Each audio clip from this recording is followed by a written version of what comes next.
Friends, let us study more about Bohr's model today.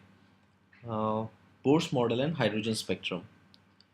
Well, if at all you remember the concepts of Rutherford's model, we have certain idea about what exactly is nucleus and how electrons revolve across the nucleus.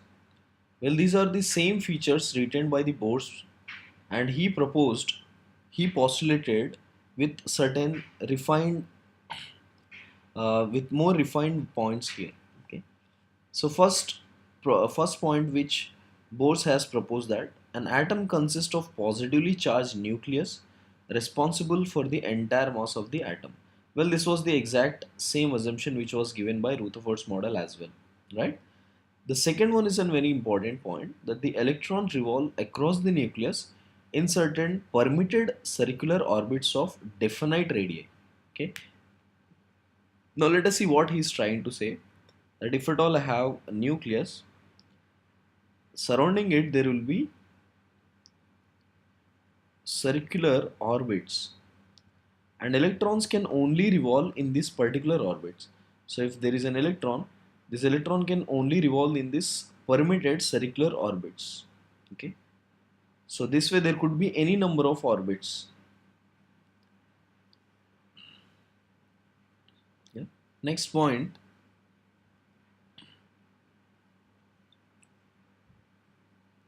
these orbits for which the angular moment of an electron is an integral multiple of h by 2 pi.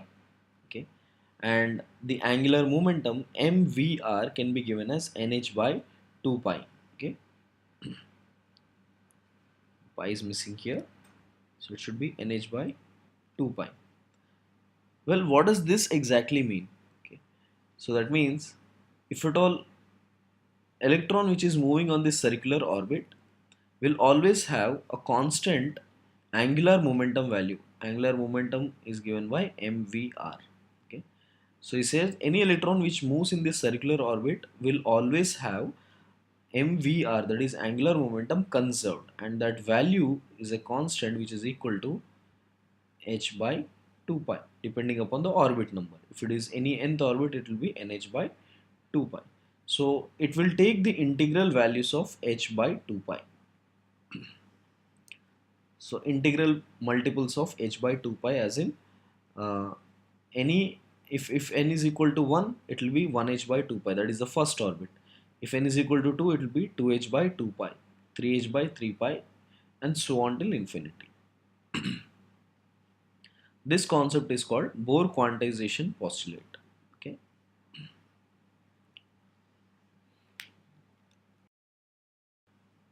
Guys, if you remember, according to Rutherford, he said the electron should always revolve across the nucleus.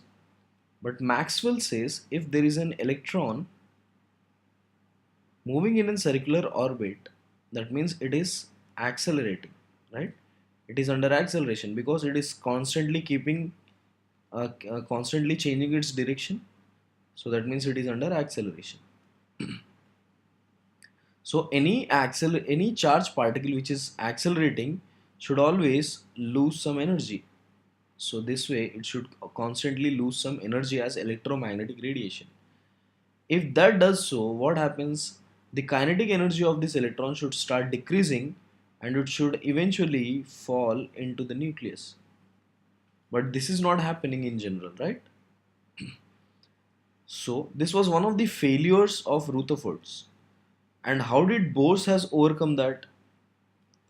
What Bose says that when an electron moves in an discrete orbits, they do not have to radiate or lose energy. Such orbits are called stationary or non-radiating orbits. In this manner, Bose have overcome Rutherford's difficulty to to account the stability of an atom.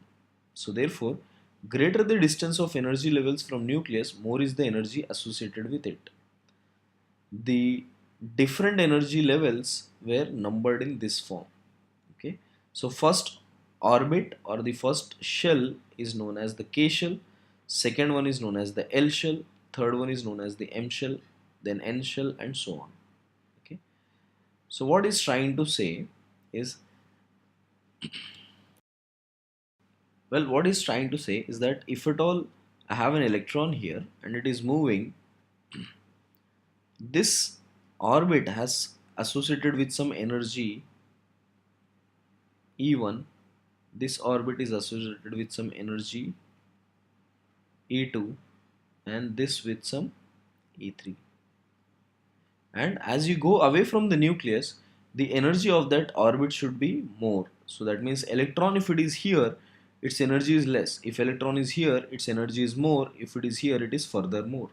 So hence E3, that is energy in the third orbit, should be definitely greater than second orbit, should be definitely greater than first orbit. So this was his idea, what he's trying to say.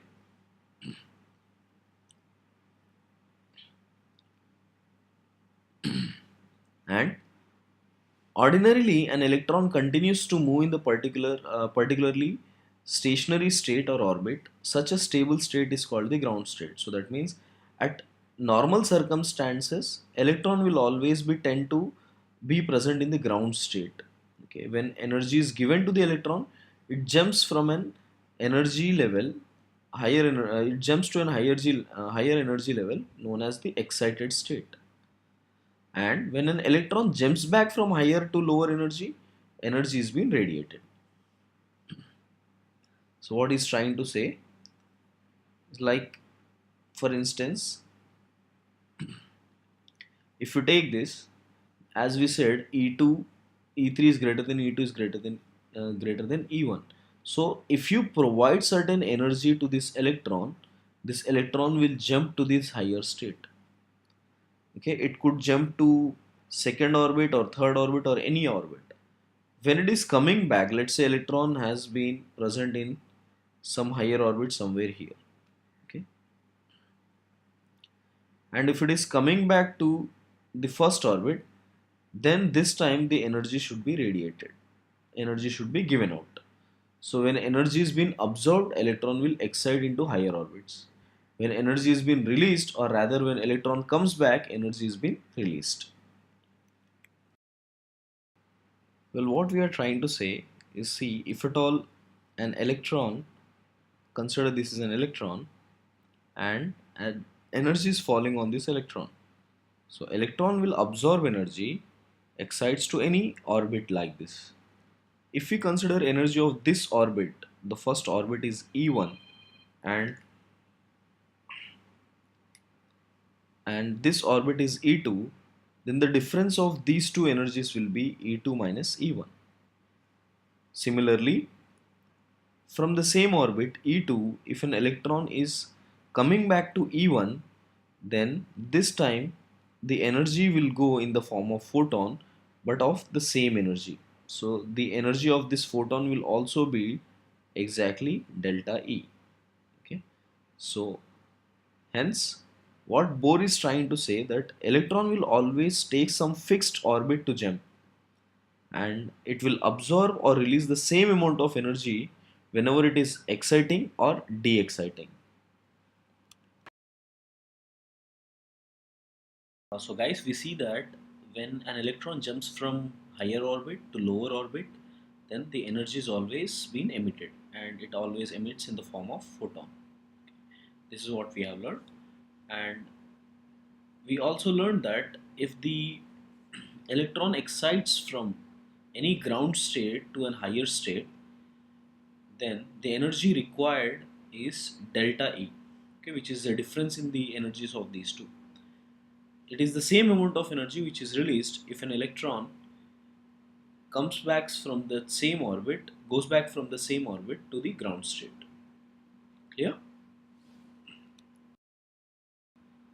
So guys, let us try to find out what exactly is the radius and energy of an hydrogen atom. Okay, that means if at all I take an hydrogen atom or hydrogen like atom, hydrogen will have one proton here in the nucleus, and there is one electron trying to revolve in a concentric circle, or what we call it as stationary orbit, right? So if, let us consider, if the mass of an electron is m and charge of an electron is E, and it is revolving across the nucleus, and if you consider the nucleus has some Ze charge, where Z is the atomic number and E is the charge of a proton. Well, we know that charge of a proton and electron is same, so I'm considering the same E here also.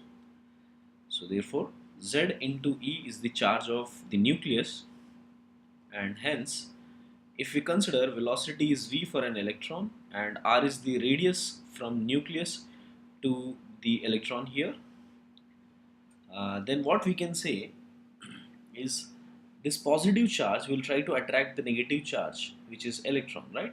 So this attractive force is what we call it as electrostatic attractions. Like here I have mentioned it, electrostatic force of attraction. So the electrostatic force of attraction are between nucleus and the outermost electron. Fine. So how do we write that? Force of attraction is given as some constant k into, I'll write this in elaborative manner, some constant k into charge of the nucleus, which is Z into E, multiplied by charge of the electron, right?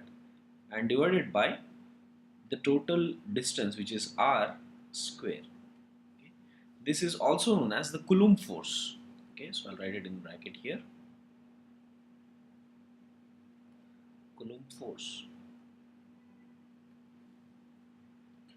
Coulomb force is the force with which the uh, electron is been attracted towards the nucleus. So kz e square by r square is what we get. The value of k, the constant, is 1 by 4 pi. There is supposed to be pi here, sorry. 1 by 4 pi epsilon naught. This E naught is called epsilon naught, which is the permittivity of free space. Permittivity is uh, property of another property and magnetic property here. Okay, this depends upon whether it is a whether the medium is space or whether the medium is air. Depending upon different mediums, the value of this permittivity is going to change. So this K value in SI system is around 9 into 10 power 9 Newton meter square per Coulomb square. In CGS system, we take K is equal to 1 dyne centimeter square per ESU's whole square. Centripetal force is what is more important next term. Okay, how is centrifugal force developed? Centrifugal force is developed because electron is trying to go away from the nucleus, right? So its velocity is always tangentially aligned. This is called, what we call it as, tangential. So the electron's velocity is always tangentially aligned. So the force with which it is trying to go away from the orbit is how much? mv square by r. We don't need to derive this right away, but please try to remember that centrifugal force, that is the force which is trying to which is acting away from the nucleus, is mv square by r. Since electron is moving in this circular path, that means the force with which the nucleus is attracting inside is same as the force with which electron is trying to go outward. Got it? So electrostatic force balances the centrifugal force. Hence, I can write that electrostatic force is equal to centrifugal force. So if that is the case, how can we write it? See here, mv square by r, which is the centrifugal force, is equal to kz e square by r square, which is which is force of attraction.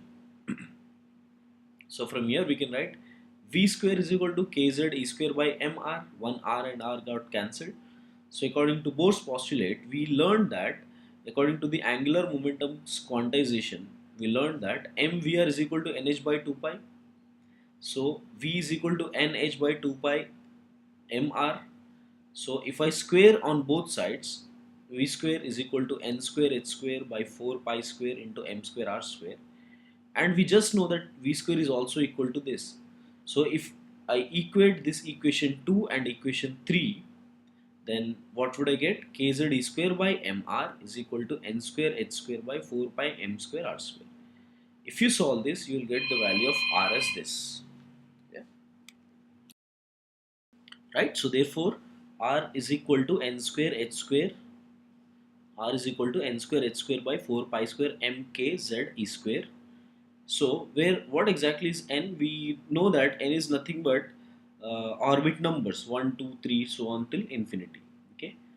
Now greater the value of n, farther is the energy level from nucleus and greater is the radius of the orbit, because if the number keeps uh, squaring up, that means 1 square r will have certain value, 2 square, that means it is 4 times increasing, right? So definitely as the number of orbits increases, the value of the radius always increases. Okay. If you substitute the value for h, okay, so let me write it here. If at all we substitute the value of all these terms here, what are these terms? See, h value is how much? We know that h value 6.626 into 10 raised to power minus 34 joules second. Okay, this is what we learned. Then we also learned that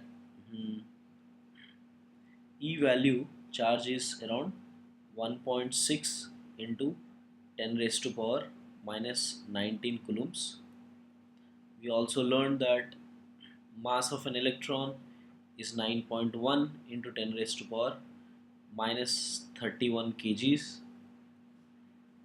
We know that mm, what else, that constant value k was 9 into 10 raised to power 9. So I'm writing everything in SI units, clear? So which was Newton meter square per coulomb per coulomb square. So if I substitute all of these values here, it turns out to be, on solving all of that, it turns out to be 0.529. Okay. The only terms, only variables you will be left out with is n square in the numerator and z in the denominator. So Rn value will be equal to 0.529 into n square by z square, and it is in Armstrong. So that means this value comes to be around 0.529 into 10 raised to power minus 10. So you know that minus 10 meters is 1 Armstrong. So therefore, this is a formula you should always remember, because while solving questions, it is very very useful. Okay. If you substitute this value back in this place, MVR is equal to NH by 2 pi. If you substitute this value here, then we can identify what is the value of its velocity. Okay. So, and it has been found that if you substitute those values, velocity will be equal to 2.18 into 10 raised to power 8 into z by n centimeters per square. Okay, these two are very very important formulas. I would request you note it down. Calculation of energy of an electron. This is the next important term we will discuss now. Right. So next important task for us is calculation of energy of an electron. Whatever the energy, how much energy is this electron carrying when it is revolving across this nucleus, which is what we are more interested in. Okay. To learn that, let us see what is the total energy this electron will carry. The total energy which this electron carries is the kinetic energy and the potential energy which possess. Okay. So how to calculate this kinetic energy? Let us see here.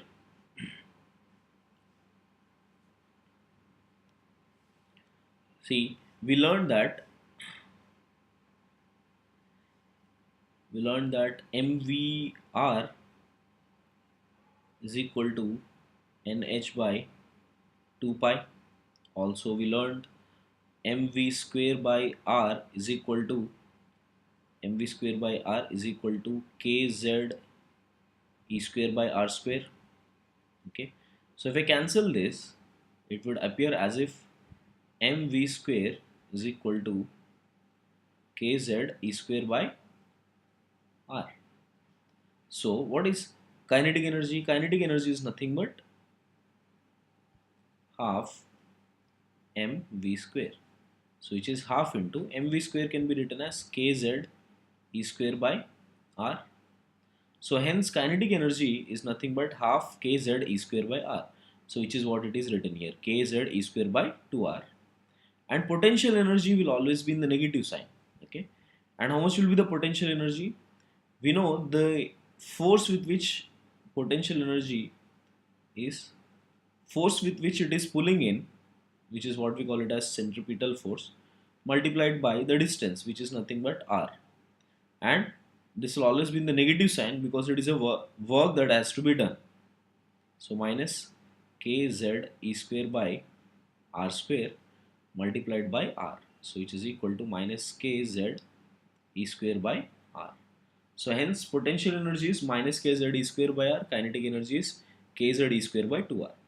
That is what I have substituted here. So this is more like half minus 1. Half minus 1 is minus half. So therefore total energy of an electron contained in an orbit is around sorry. So total energy which has been contained in an orbit is around kz e square by 2r. I hope you understood this. So guys, the total energy is equal to minus kz e square by 2r. This is the important formula we should remember. Well, we know the formula, we know the value of r, right? So if at all we substitute that r value here, we would get something like 2 pi square m z square e power 4 k z square by n square h square. Okay, so on substituting the values of uh, m mass, e power 4 which is the charge, k is the constant and h is the Planck's constant. So if at all we substitute all these values, we come around, it comes around minus 21.8 into 10 raised to power minus 12 into z square by n square ergs per atom. And what is ergs? 1 erg is equal to 10 raised to power minus 7 joules. So therefore I can always write this in joules as multiplying this 10 raised to power minus 7, so which gives 10 raised to power minus 19 joules per atom. And we should also know that 1 electron volt is equal to minus 1.602, sorry, 1.602 into 10 raised to power minus 19 joules. So if I divide this number here, I would get that as 13.6. So minus 13.6 into z square by n square electron volt per atom. This is the total energy of an electron in terms of electron volt. Okay. So these are the two important terms we should remember. Okay. And these are the conversions again been given. And about converting joule into calories, I'll also give you that. 1 joule is equal to, okay, 1 by 4.18 calories. Okay, so therefore 1 calorie is equal to 4.18 joules here, which is mentioned already. So therefore if you substitute it here, this is how you can write it in terms of kilocalories. Okay, majorly we'll be using this formula a lot. Okay, energy of an electron is equal to minus 13.6 into z square by n square.